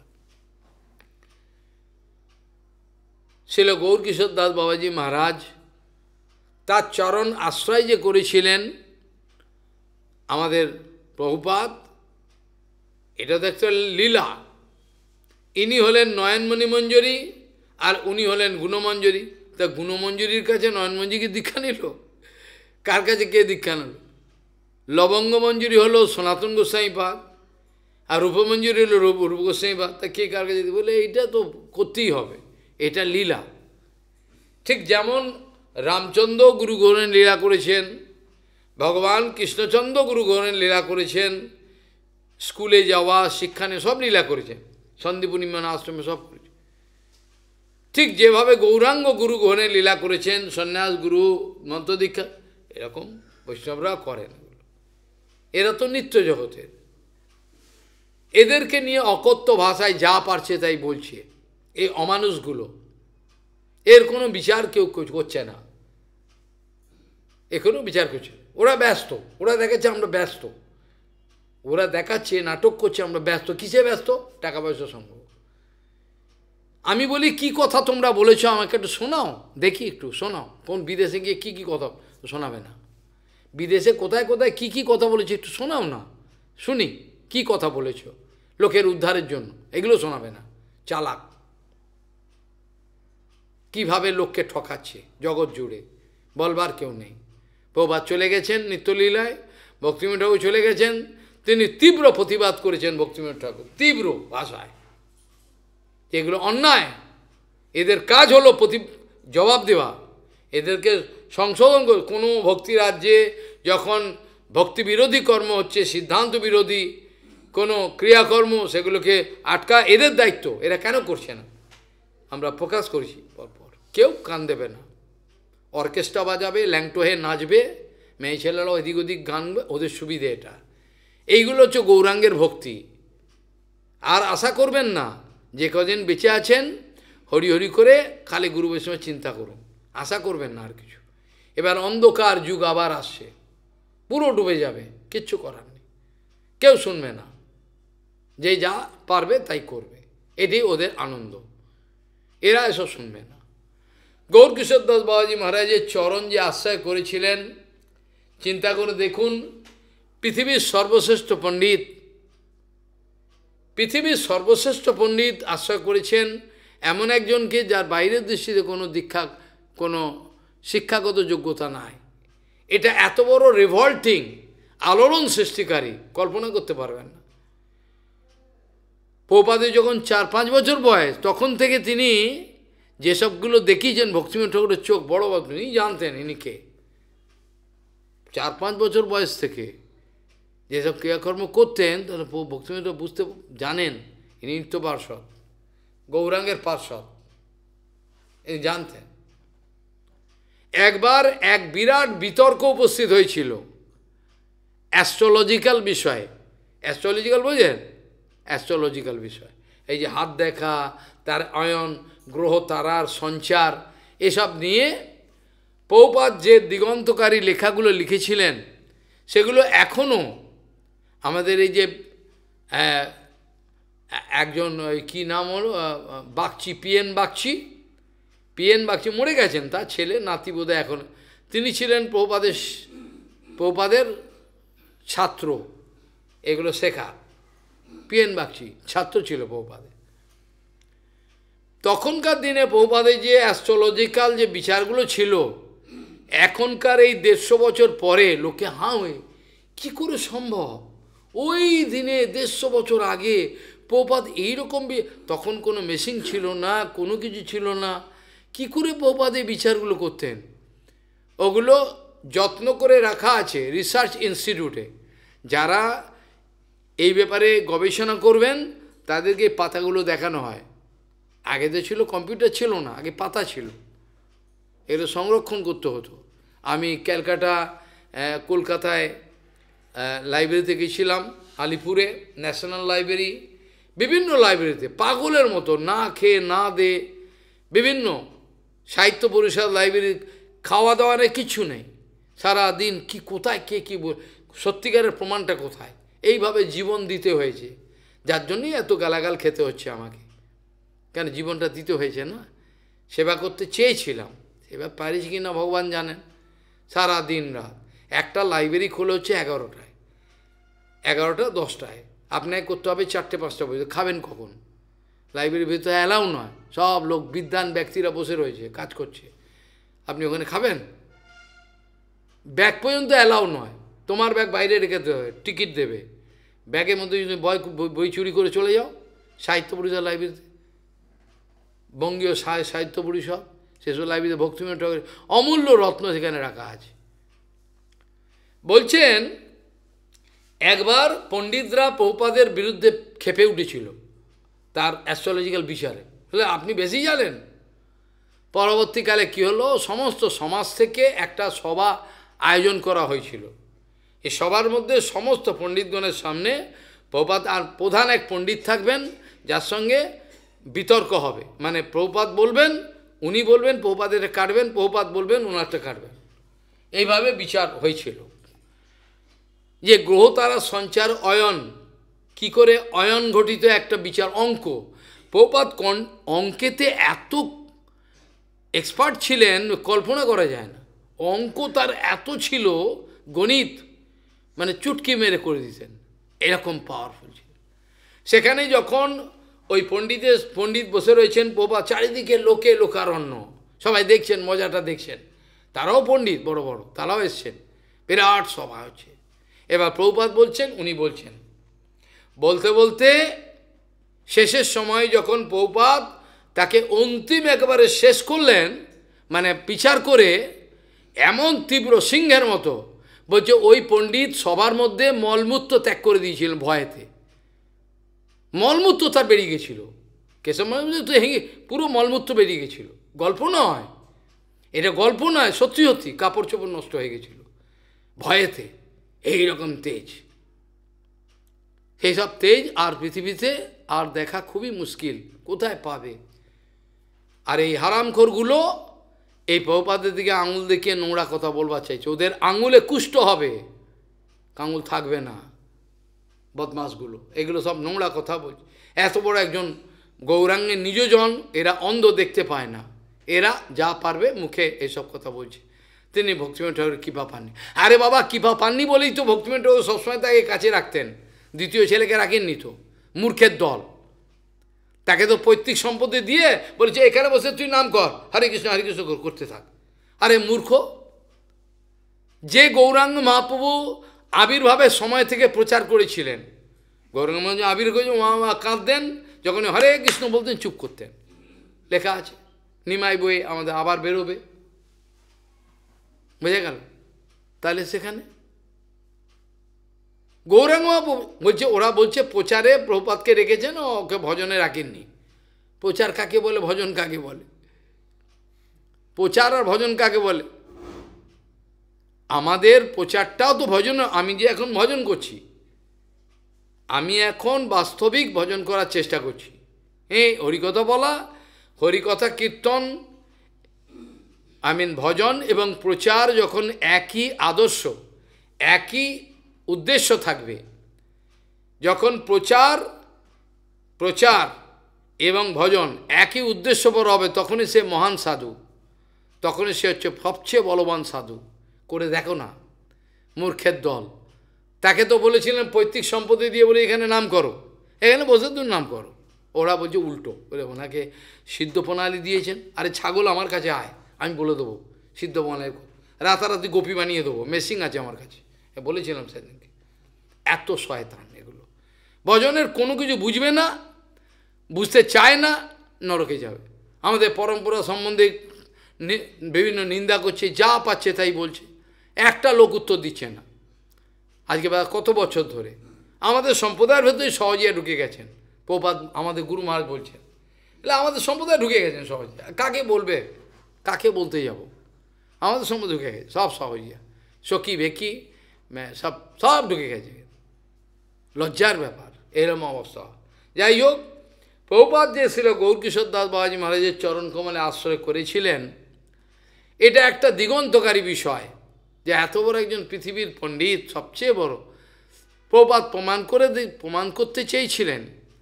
প্রভুপাদ প্রমাণ করতে চেয়েছিলেন আমাদের কাছে যে তোমাদের জড়জগতের বিদ্যা এটা কোনো কাজে আসে না, আসতে পারে যদি সে সেবায় লাগায়, কিন্তু জড়জগতের বিদ্যাটাই সব নয়। আমাদের গৌরকিশোর দাস বাবাজি কোন বিদ্যা ছিল, কোন কলেজে পাস করেছিলেন, কোন ইউনিভার্সিটিতে? জগন্নাথ দাস বাবাজি মহারাজ কোন কলেজ ইউনিভার্সিটি থেকে ডিগ্রি নিয়ে বেরিয়েছিলেন? কোন ডিগ্রি? বংশীদাস বাবাজি মহারাজ কোন কলেজ থেকে পাস করে ডিগ্রি নিয়ে বেরিয়েছিলেন? এটা বলতে পারবে কেউ? অর্থাৎ সব শিক্ষার বড় শিক্ষা হলো অপ্রাকৃত শিক্ষা, যেটা গুরুদেব বলেন। আমরা গুরুদেবের সন্দেহ প্রকাশ করি, ওনার বোধহয় কম পাণ্ডিত্য আছে, উনি বোধহয় ইংরেজি কম জানেন, সংস্কৃত জানেন না, আরে কি গুরু হলেন? এটা গুরুদর্শন নয়, এটাকে গুরুদর্শন বলে না। গুরুদর্শন এভাবে প্রভুপাদ শেখাননি। গুরুদর্শন শেখাবার জন্য প্রভুপাদ অনেক রক্ত ব্যয় করেছেন, কিন্তু আমরা শিখলাম না এইভাবে। বড় আশ্চর্য এই মহাপুরুষ, যার জন্য সমস্ত জগতের লোক আজকে গৌরাঙ্গের কথা জানতে পারে, ওরা ঠিক উল্টো বলছে। এটা সিদ্ধ প্রণালী, আমার কাছে আমি বলে দেবো সিদ্ধ প্রণালী তোকে কাকে বলে। কতদিন তুই বিছনাটাকে পবিত্র রাখতে পারিস? ছাগল, তোর নিজের যে বিছনাটা ওটা পবিত্র রাখতে পারিস কি? তুই বেশি করে তো গোপী সাধতে চাস। সন্ত গোস্বামী মাঝে কথা, শয়তানের দল সব এই ধরনের ব্যবহার আচার, নোংরা পরিবেশ সৃষ্টি হয়ে। প্রভুপাদের বিচার কেউ গ্রহণ করতে চাইছে না। যখন তিনি চটক পর্বতে ছিলেন সেই সময় আমাদের পরম কেশব গোস্বামী মা বিনোদদা ছিলেন। বিনোদদা প্রভুপাদকে একদিন একা, চটক পর্বতে গৌড়ীয় মঠ আছে আমাদের পুরীতে, গৌড়ীয় মঠ আছে একটা প্রভুপাদের স্থাপিত, সেইখানে প্রভুপাদ তার ভজন কুটিরে রয়েছেন। বিনোদ প্রভু গিয়ে বলছেন দুঃখের সঙ্গে, প্রভুপাদ দিনে দিনে আপনার তো শরীরের অবস্থা লীলা করছেন যা, তাতে তো আমাদেরকেও তো আমাদের কোনো। তখন প্রভুপাদ বলছেন, আমার কথা আর কেউ বুঝতে পারছে না, আমার কথা কেউ গ্রহণ করতে চাইছে না, আমি আর থেকে কি করব, এই কথাটা বললেন খালি। ঠিক একই কথা গুরু মহারাজ বলেছিলেন, আমার কথা আর কেউ গ্রহণ করতে চাইছে না, তারা অন্য পথে যেতে চাইছে, তারা আমার কথা বুঝতে পারছে না, আমি আর থেকে কি করব বলো তো। বলার সঙ্গে সঙ্গে অস্বস্তি লীলা আবিষ্কার করলেন। চটক পর্বতে হরিকথা বললেন, ওখানে দেখলেন ওখানেও অলৌকিক লীলা। চটক পর্বতে যখন অনেক দিন পর প্রভুপাদ গেছেন, তার তো অনেক দায়িত্ব থাকতো, বিভিন্ন মঠ, বিভিন্ন নৈমিষারণ, বিভিন্ন, কেন তাল সামলাতে হবে তো, মঠ করা যে কি বাবা রে। সেখানে চটক পর্বতের মঠেতে প্রভুপাদ যখন গেট দিয়ে ঢুকছেন, ঢুকে বলছেন এইসব ফুলের বাগান এইসব কে করেছেন? বলে প্রভুপাদ অমুক প্রভু ইনচার্জ প্রভু, এই যে নাম বললেন, বলে উনি করেছেন। আচ্ছা, ভেতরে গিয়ে দেখলেন অনেক সুন্দর সাজানো গোছানো অনেকই, এগুলো কে করেছেন? বলে উনি করেছেন, ওনার খুব সেবা। প্রভুপাদ পরের দিন বিকেলবেলা বললেন যে ওনাকে শিগগিরই আপনি আসামের এই মঠে পাঠিয়ে দিন। হ্যাঁ, ইস এত সুন্দর সেবা করছে ছোট। প্রভুপাদ বলছে ওনাকে শিগগিরই পাঠিয়ে দিন চটক পর্বত মঠে, এই এতে আসামের এক মঠ। সবাই তো মাথা ভেঙে পড়লো, আরে উনি আসার পর মঠের এত উন্নতি হলো, এত গাছপালা কত সুন্দর বাগান তুলসী, কিন্তু প্রভুপাদ বলছেন যে ওনাকে শিগগিরই আসামে মঠে পাঠিয়ে দিন। কী করে বললেন উনি? আপনাদের মাথায় ঢুকছে? কেন বললেন উনি? তিনি অন্তর্যামী, তিনি জানেন এই মঠের বাগান আদি এগুলো করতে গিয়ে তার আসক্তি বাড়ছে ভেতরে। প্রভুপাদ মন্তব্য বুঝতে পারছেন, ওনাকে শিগগিরই বলুন চটক পর্বত এখান থেকে অন্য জায়গায় চলে যানো যায়। অন্য লোক তো অবাক, কী বলে রে বাবু, মাথা খারাপ হয়ে। কিন্তু প্রভুপাদের বিচারই এরকম, যেটা সাধারণ লোক কিছু বোঝে না, তারা বোঝেন না কিছু। এই আমাদের দিনের পর দিন আলোচনা পাগল হয়ে যাবেন আপনারা। যখন তিনি শেষ সময়েতে চটক পর্বত থেকে চলে এলেন ভুবনেশ্বর মঠে, ভুবনেশ্বর মঠ থেকে চলে এলেন কলকাতা মঠে, সেখানে এসে বিরাট অসুস্থ লীলা প্রকাশ করতে আরম্ভ করলেন। আর এবার ডাক্তার যিনি করতেন চিকিৎসা, তিনিও অবাক, প্রভুপাদকে কিছুতেই তিনি হরিকথা বন্ধ করবেন না, বিভিন্ন ওষুধপত্র। শেষে কী হলো, 24 ঘন্টা, 12 ঘন্টা গুরুপাদ পদ্ম এবং 12 প্রণবানন্দ ব্রহ্মচারী, আর 12 ঘন্টা পরমানন্দ প্রভু, 12 ঘন্টা 12 ঘন্টা সেবা। প্রভুপাদে অনর্গল অক্সিজেন দেওয়া, তাকে ওষুধ দেওয়া সব। শেষে কী হলো, একদিন গুরুপাদ পদ্ম বলছেন আমি ঘর থেকে বেরিয়ে যাচ্ছি আনমনা হয়ে, আর আমার পা চলছে না। আমি বুঝতে পারছি প্রভুপাদ যাওয়ার পর কালো এক অন্ধকার নেমে আসবে। এই কথা চিন্তা করতে করতে আমি ঘরের বাইরে যাচ্ছি আস্তে আস্তে। সঙ্গে সঙ্গে পরমানন্দ শিগগিরই আসো, শিগগিরই আসো। বোধহয় শেষ, প্রভুপাদ চলে গেলেন জগৎ থেকে। সঙ্গে সঙ্গে কান্নায় ভেঙে পড়লেন, পাগল হয়ে গেছেন, খুঁড়ে খুঁড়ে মাথা খুঁড়ছেন।